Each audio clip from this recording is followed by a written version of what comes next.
Gerrymandering is the ultimate political hack.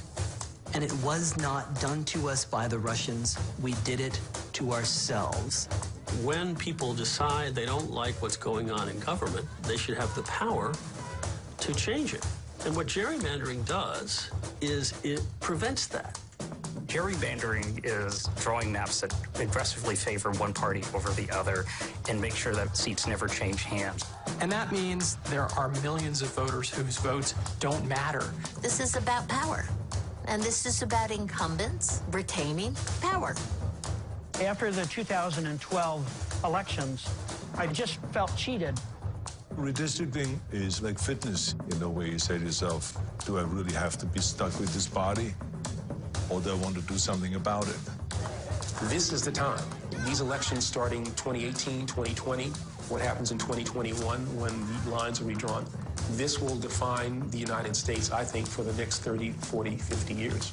Justice! Join us as we take resistance to the ballot box.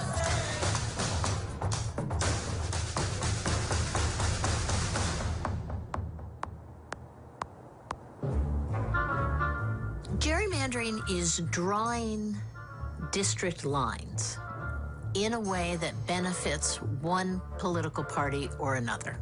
We all know that the idea of gerrymandering, even going back to the original gerrymander, has to do with districts that look abusive.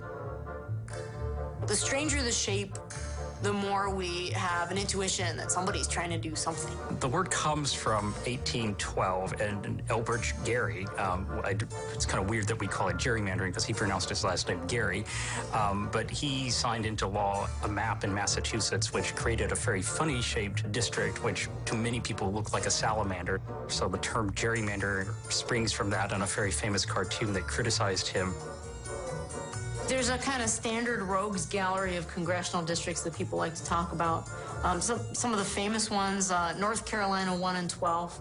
12 is the one that looks like a river, but it's actually landlocked, cutting through some cities in the state. The first district has these odd appendages sort of running out of it, and that was really designed to cram as many African-American voters as you could so that the surrounding districts became more reliably Republican. Goofy kicking Donald Duck, which was a Republican-drawn seat outside of Philadelphia.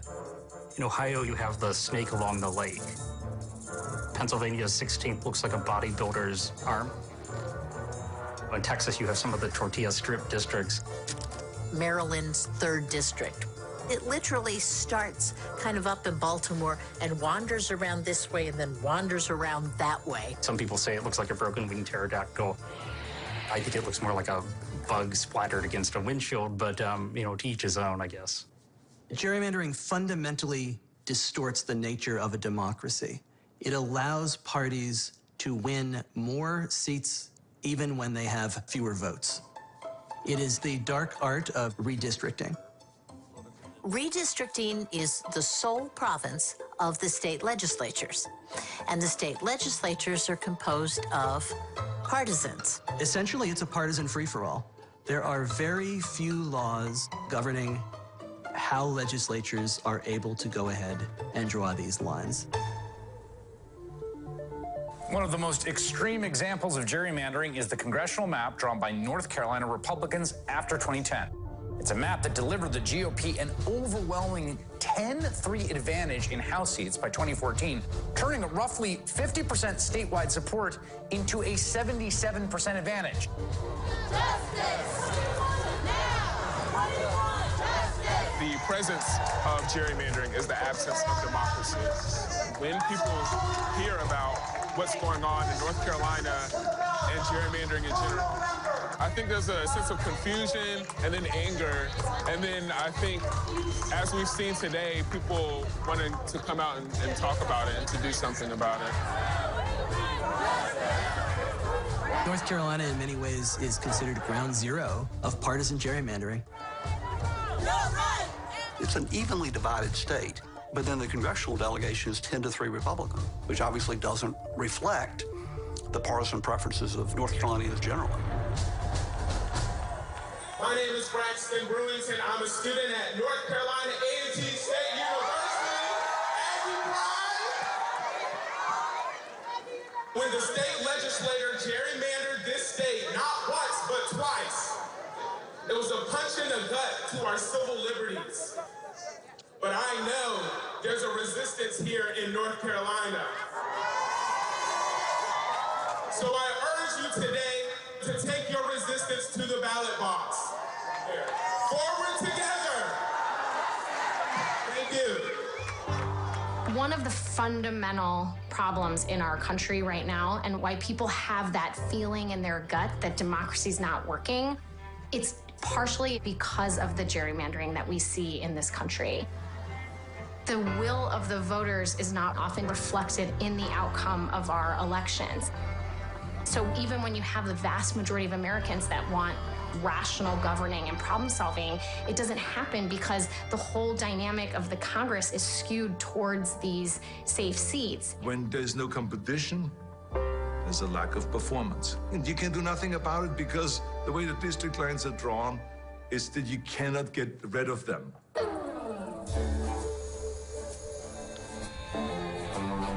We're headed to do canvassing now. We're going to canvass a neighborhood to make sure that I touch base with the people of this district. We want to make sure that they intend to vote and that they vote for me. Hey, Aaron. Good to see you today. You have the list, you have the literature. The doors are actually put in order by street. Linda Coleman's in the 2nd District. She's the former state rep. She's well-connected in Democratic politics. Ordinarily, she would be a strong candidate for a congressional seat. But because the map was drawn the way it was by the Republicans, it's virtually impossible for a Democrat to win the seat. This is a community in the 2nd District, but I'm fairly sure that just a couple of years ago, this would have been part of the 13th District. In the last 2 decades, this neighborhood has been in 4 different districts. So that really causes confusion among voters. Hey, I'm Linda Coleman. I'm doing some canvassing today. Yes, you probably have voted for me before. So tell me, what's important to you? What are the issues? Are you happy with Washington? No. And why not? This is the first time ever that I felt like Washington just does not care. And do you know who represents you in Congress at this point? I don't. Okay. Because you probably have been shifted by districts. Maybe you were in the 13th at one time? Possibly. And now you're in the 2nd. So, right, that's what gerrymandering is.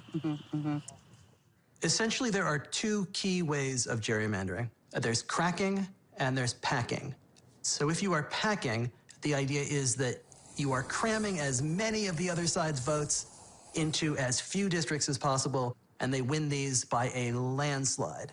If you are cracking, the idea is that you are spreading the other side's vote across as many districts as you possibly can without it being a majority in any, essentially diluting that vote.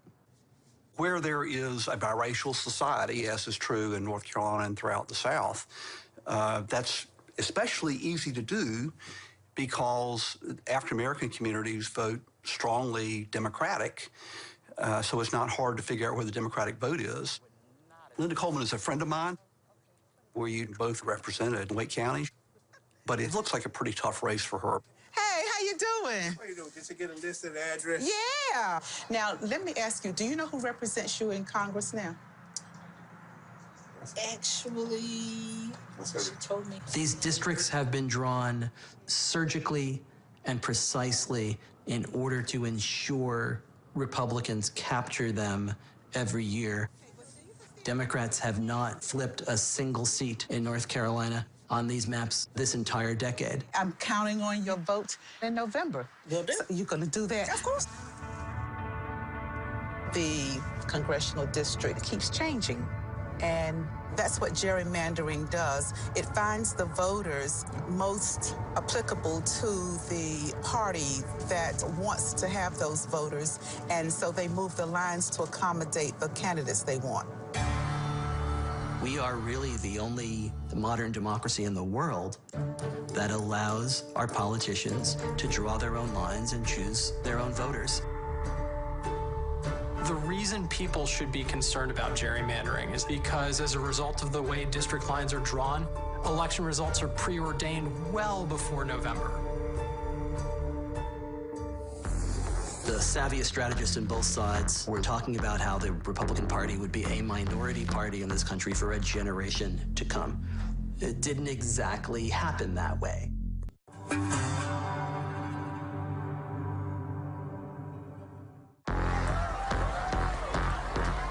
In 2008, Democrats win the White House, take a supermajority in the U.S. Senate, and control the U.S. House for the second cycle in a row. The American people have spoken, and they have spoken clearly. A little while ago, I had the honor of calling Senator Barack Obama to congratulate him. Please. If you look back at television that night, the savviest strategists on both sides were looking at these results and talking about how the Republican Party would be a minority party in this country for a generation to come. It didn't exactly happen that way. The Democrats, having won the Congress in 2006 and won the presidency in 2008, were focused on Barack Obama's legislative agenda, which was fine, as they should have been, but at the expense of the down-ballot building of the party, which could have help them out in the longer run. So this is an op-ed that Karl Rove published in the Wall Street Journal in early 2010, and it's entitled, "The GOP Targets State Legislatures," and the subline is, "He who controls redistricting can control Congress." That's sort of a civics class thing that people and everyone in my business is aware of, but no one was looking at it in terms of the actual election. So Chris Jankowski, in a lot of ways, is regarded as sort of the mastermind or evil mastermind, depending on how you view it, of Republican redistricting that took place the next year. Going into 2010, there was increasing publicity about the U.S. Census Bureau's work and what they would be announcing at the end of it and how it would impact congressional district and reapportionment. According to the Constitution, every 10 years, we have to have a census. After that census, states are required to draw new congressional districts. Some states gain population, some states lose population. If you gain a new congressional district, you've got to figure out how to draw the lines to accommodate that district. If you lose one or two, as states often do, you have to draw the lines again. The state legislators are the ones that actually draw the lines for Congress. So it takes a relatively obscure state office and makes it pretty important every 10 years. To me, it represented an opportunity. And so I approached the Republican State Leadership Committee about the idea of let's launch a special project that was solely dedicated to raising money to put it into the state legislative races that would have the maximum impact on congressional redistricting, a red map. And the idea that red is assigned to Republicans, so we want red states, we want red maps. If Democrats could wave a magic wand and undo the political work of one person in the past 5 years, it would be the red map guy, right? We took a look at the U.S. Census report, and they say, okay, Pennsylvania, Michigan, you're going to lose a congressional seat. But Florida, you're getting 2. Texas, you're getting 4. Georgia's getting 1. South Carolina's getting 1. Most of the Great Lakes states were losing seats. Ohio lost 2, New York lost 2. Where a state is losing a seat or picking up a seat is where the map is going to have to be drawn with the most changes.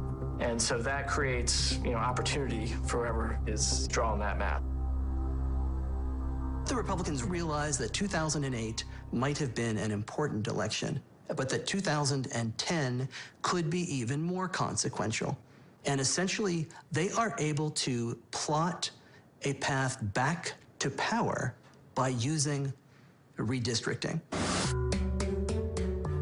So if you wanted to lock in control of Congress, the way to do it was by winning all of these state legislative races around the country and tipping control of these chambers in your direction. Republicans target 107 key state legislative races in 16 states. And by targeting those handful of state legislative races, they calculate that they can control drawing more than 190 of the 435 U.S. House seats. What we explained to national donors who otherwise really didn't care about any of this. Invest in these down ballot races and you will have a national impact on congressional control. Congressional races are very expensive. A single congressional seat over 10 years, 5 election cycles, you could spend over $10 million. We felt like at a fraction of the cost, we could impact up to 25 of the most volatile congressional seats. They spent about $30 million or so trying to win legislative races. Republicans are on record saying that that was sort of a really good investment. They use techniques that ordinarily would be used in huge national races. You know the tax twins in Washington. Now meet the tax twins of Western North Carolina. Hundreds of thousands of dollars in negative ads, in fancy mailers, dumped into these small state legislative campaigns. Nice guy. Too bad he's voting with the Raleigh liberals. They swamped Democratic incumbents who just never saw this coming. Your budget in some of these state legislative races might only be $100,000 or $150,000. And suddenly, all of this outside money comes barreling in. These incumbents were done. We picked up about 700 state legislative seats. To put that in perspective, the Democrats picked up 322 seats in 2006. Post-Watergate was about 600 seats for the Democrats, and we went around 700. This was super impressive, and it caught the White House and the Democratic Party by surprise. The Republicans were just simply better organized and more strategic. Karl Rove said, when you draw the lines, you make the rules. And there it is. If you get to draw the lines, you get to shape the rules of politics for a long, long time. As they sit down to draw these lines, they have a very accurate picture of who lives in each of these houses and how they are likely to vote. When the facts are hidden in the shadows, and every lead takes you further down a winding trail, but closer to the truth. That's when the stories you unearth can shake the world. Tonight, thanks to an NBC News exclusive report. This is exclusive to us. Let's start with the story you helped to break here.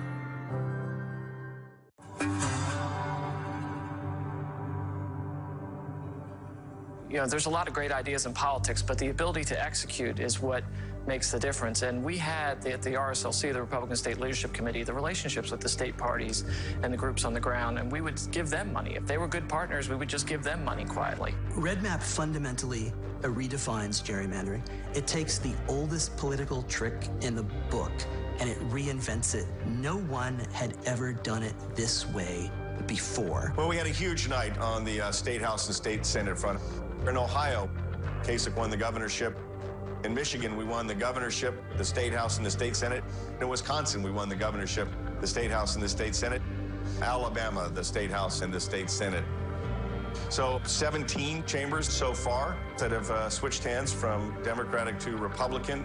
And that's going to have a big impact on redistricting, which will have a big impact on the composition of Congress for a decade.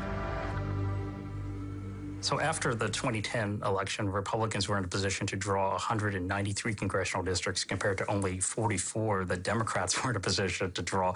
So, you know, a really lopsided advantage. What that allowed them to do was to redraw the map in places like North Carolina, Ohio, Michigan, Pennsylvania. States where there really is a battleground and where gerrymandering makes the most difference. Partisan map makers in 2011 can purchase incredible private data sets. a cloud's worth of consumer preferences, magazine subscriptions, social media likes. As they sit down to draw these lines, they have a complete and very accurate picture of who lives in each of these houses and how they are likely to vote, especially in an era of heightened partisanship and polarization. Americans have sorted themselves. Democrats are clustered in a tiny number of precincts in cities and college towns, whereas Republicans are more efficiently distributed across suburbs and rural areas. And that made it much easier for the partisans in charge of drawing the lines to draw heavily red and blue seats. As the redistricting began, Democrats realized that they were just getting beat at this game in one state after another, and frankly, there wasn't much they could do about it. All of a sudden, the Republicans would release a map, and then a day or two later, they would just pass it on a majority. Pennsylvania, Ohio, Michigan, Wisconsin, Texas is a big one, Florida. Those are the states where the Republicans had trifecta control. In 2011, they controlled the governorship, the state house, and the state senate, and they just rammed through their maps in those states. The lines perform precisely how the Republicans imagined and hoped that they would. In 2012, the Republicans realized what a big accomplishment they had because Mitt Romney loses the presidency. I have just called President Obama to congratulate him on his victory. But the House of Representatives was Republican again. Well, the House, very likely both sides concede that it is going to remain Republican. And just judging by the number of Tea Party-supported Republicans, this is going to be a more partisan House. The Democrats win 1.4 million more votes for the U.S. House. Republicans maintain a 234-201 edge. You can see this really specifically if you look at individual states. So take a state like Pennsylvania, almost 100,000 more overall votes for Democratic candidates. Republicans take 13 of the 18 seats. Michigan, Wisconsin. The maps are the firewall that help Republicans hold on to the House of Representatives. At this point, it is 8 o'clock right now on the East Coast, and NBC News can project that the Republican Party has maintained control of the House of Representatives. In 2014, Democrats won 47% of all votes cast for House, but just 43% of the seats. Pennsylvania, Ohio, and Michigan, North Carolina, and Wisconsin. Democrats are not able to flip a single seat blue in any of those states in 12, in 14, or in 16. I've just received a call from Secretary Clinton. She congratulated us. It's about us. Let's make it official. It is a Republican night, and if everything turns out the way I think we anticipate that it will, the Senate stays in Republican hands, the House we know, and it looks like Donald Trump will be president-elect. We're a closely and deeply divided country, and yet on the day after Election Day 2016, Republicans controlled not only the White House and all of Washington, but 69 of 99 state legislative chambers, a modern record of 33 governors.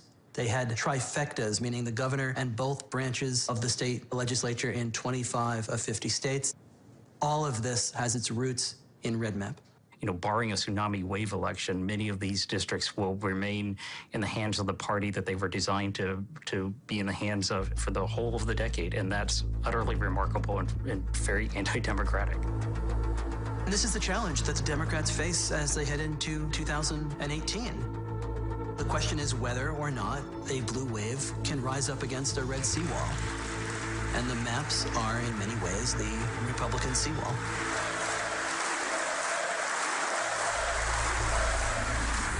It makes sense that the Democrats would feel that the process was unfair to them, and so they're resorting to the courts to try to solve their political problem.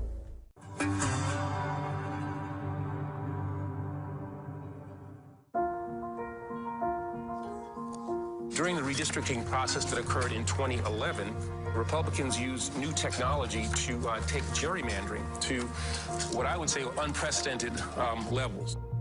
After 2011, We all thought that it had not gone well, but I don't think that we anticipated what we witnessed, which was the Republican Party really taking advantage of that redistricting that they had done, that inappropriate redistricting, the gerrymandering that they had done. I think there's the need now for Supreme Court precedent to put into law the notion that you can go too far when you are doing gerrymandering on a partisan basis. Whichever party feels like they came out worse in redistricting tends to go on offense. It makes sense that the Democrats would feel that the process was unfair to them, and so they're resorting to the courts to try to solve their political problem. Let me just say, gerrymandering is a bipartisan activity, okay? Those who control the legislatures control the drawing of the lines. The Democrats do it where they can, and in Maryland is a good example. So the Maryland case is called Benesac versus Lamone. The Supreme Court agreed earlier this year to hear that case, and it involves a Democratic gerrymander of Maryland's 6th congressional district.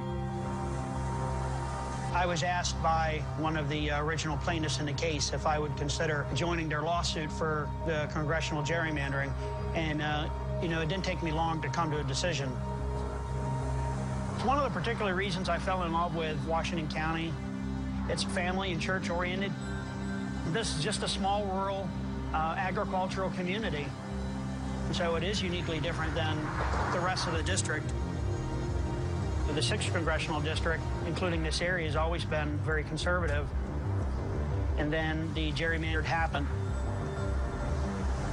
I remember feeling so angry about it, and so, how could they do this? When it came time to redraw the maps in 2011, Democrats took Republican voters out of the district and put them in other districts, and then drew in very dense concentrations of Democrats in the Washington, D.C. area. And so they managed to change the 6th congressional district from a reliably Republican district into a reliably Democratic district. And the Democrats won the congressional district here and would keep its Democrats safe for a long time to come.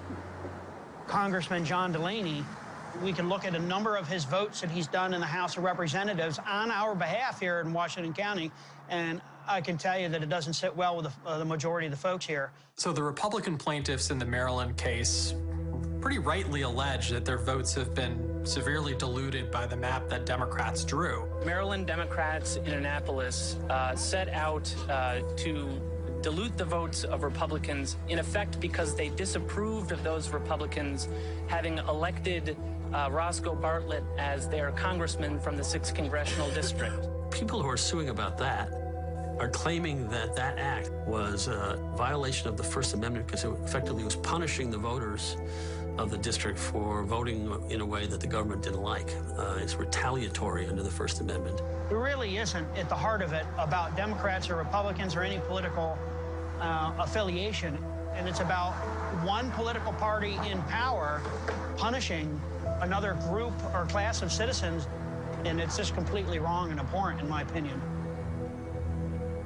Democrats will tell you Maryland's map is just fine, but Republicans in Maryland will tell you that's a partisan gerrymander. So whether something is a partisan gerrymander, which has taken on a negative connotation, really depends on which chair you're sitting in and whether your party has prevailed under that map or not prevailed under that map.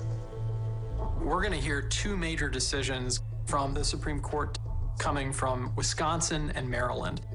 So the Maryland case and the other case out of Wisconsin could give the court a chance to finally say that there are at least some outer limits on how far you can go with partisanship.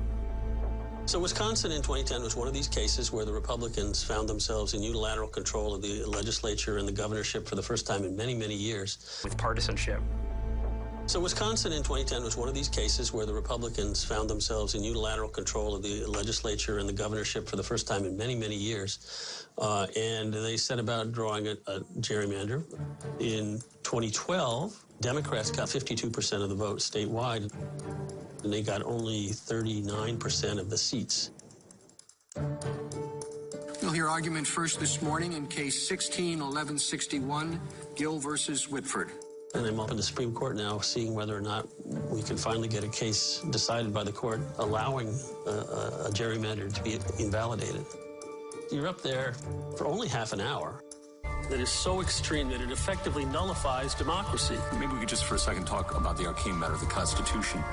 And where exactly do we get authority to revise state legislative lines? In a wide variety of issues having to do with political parties and politics, the Supreme Court has always stayed away from it. The Supreme Court has said, let's bump that to Congress. That's the president's. That's the role of the political parties. They've really had hands off.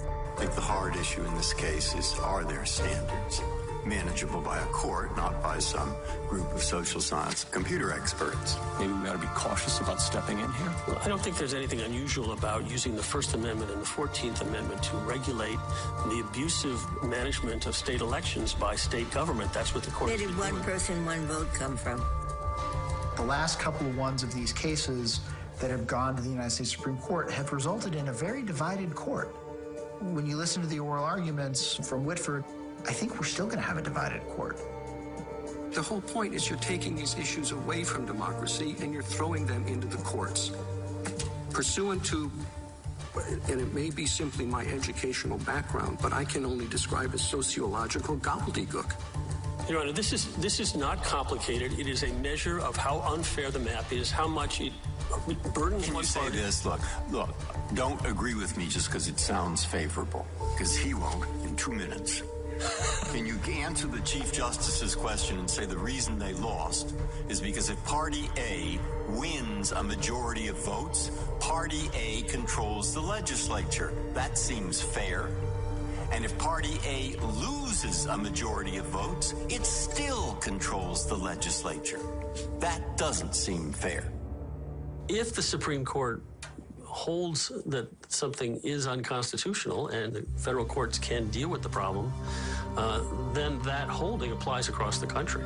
I'm skeptical that the Supreme Court will find a one-size-fits-all solution to gerrymandering. And if they decide to ban gerrymandering without defining a clear standard for what constitutes it, then it could leave a lot of maps in limbo for the next decade.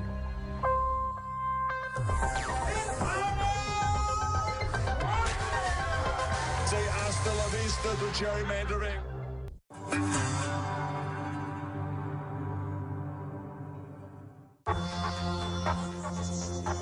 You know, it's a system where the politicians are picking the voters rather than the voters picking the politicians.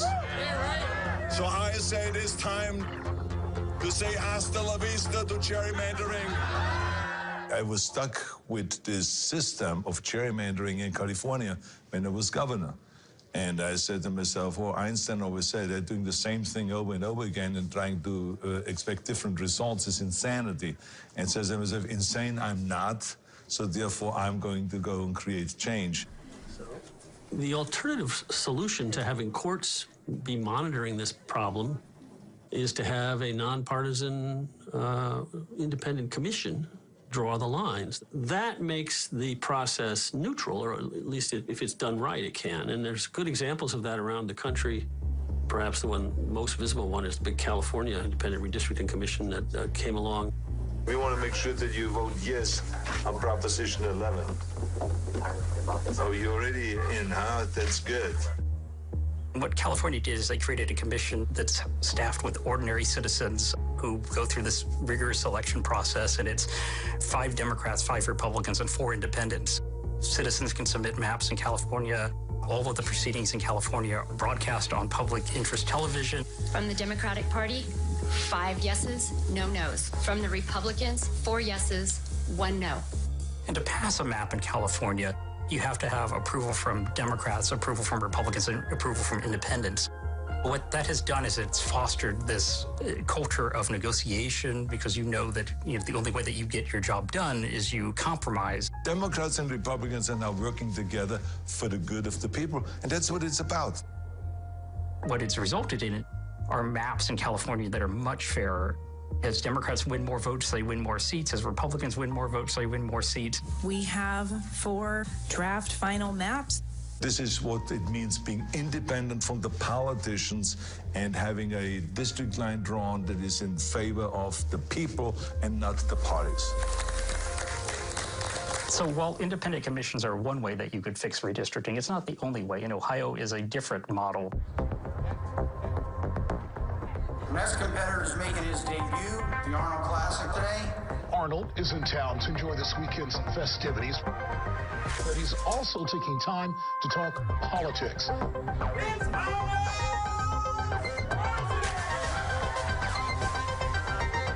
I love the people of Ohio. I love the state. We've been doing the Arnold Classic here for decades. And Governor Kasich, who is like me, he wants to do things that is right for the people. He has always had an interest in doing the redistricting reform. They wanted to do it their way. In Ohio, they've chosen to leave congressional redistricting in the hands of the legislature.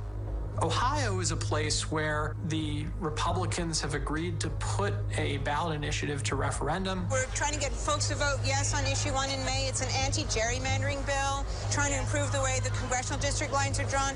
If approved by voters, you will have for the first time a policeable standard written into the Ohio Constitution that can be used to police bad maps.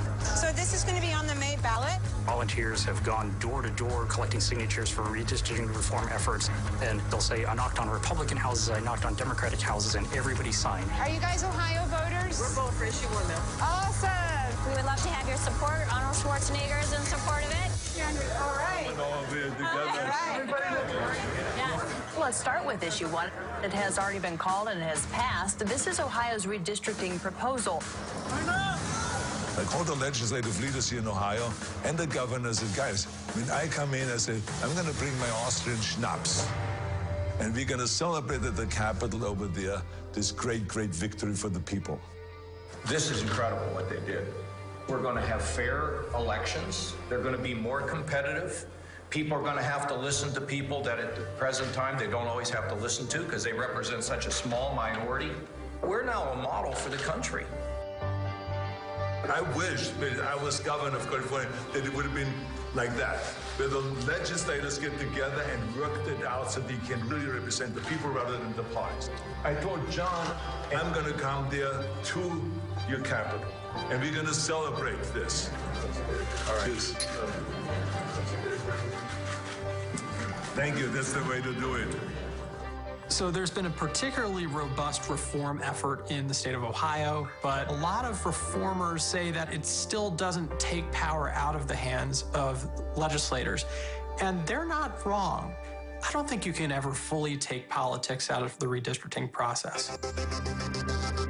Take, for example, Arizona. Arizona has an independent redistricting commission that's made up of 2 Democrats, 2 Republicans, and a tie-breaking member. The tie-breaking member in 2011 sided with the commission's Democrats in approving a map that sought to maximize competitive districts in Arizona. Republicans were livid because the district did go out of its way to create some chances for Democrats to win seats. And Republicans actually went so far as to impeach the chair of the redistricting commission. Last night, the Republican-controlled state Senate in Arizona gave the governor the vote she needed to fire the head of this supposedly independent commission. It was probably the ugliest redistricting brawl of the 2011 cycle. The governor says is creating a cloud of suspicion over the commission's work. Republicans don't like the way new maps were drawn, even though the maps do give them an advantage. Republicans get an advantage from the new maps, but apparently that advantage was not enough of an advantage. So independent commissions are not necessarily a solution to whatever problem may be perceived. In every state across the country, we are going to have to go through a redistricting round again in 2020. And no one has yet come up with a way of doing this that everyone says, oh yeah, that's the way we should go. So until that solution emerges, I think we're going to be where we are with state legislatures, commissions. But right now, there's no one-size-fits-all solution. It's just a giant waste of money for them. They're losing politically. They can't win campaigns, so they have to redraw the map so that they can win.